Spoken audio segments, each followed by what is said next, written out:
Mga kamarites, uli sinundo ko yung mga lasinggirong umuwi dito sa amin. Oo. Ito naman na asawa ko, yung sinasabi ko sa inyo na dalawang tagay lang yan, lasing na. Oh, kaya hindi pwedeng. Kaya sinundo ko kasi bukas magkakatay ng baboy. Ito ba naman na lasinggiro ko din na asawa.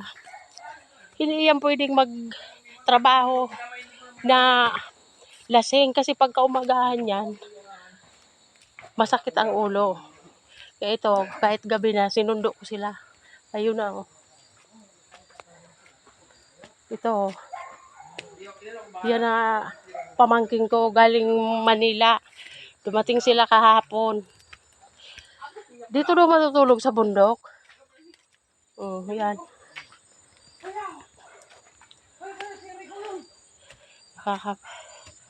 Pagod pa naman. Mga makulit. Diyan oh. Diyan ka dumaan. Sumunod ka kitiyo mo. Iba-vlog ko itong mga makulit na ito. Oh. Diyan sa gilid. Gabi na.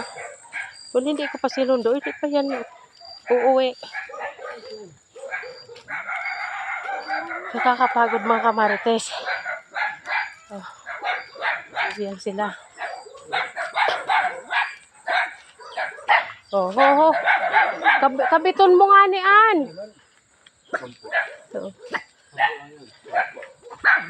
mga kamarites, oh. Ito yung pinapagawa ng anak kong bahay.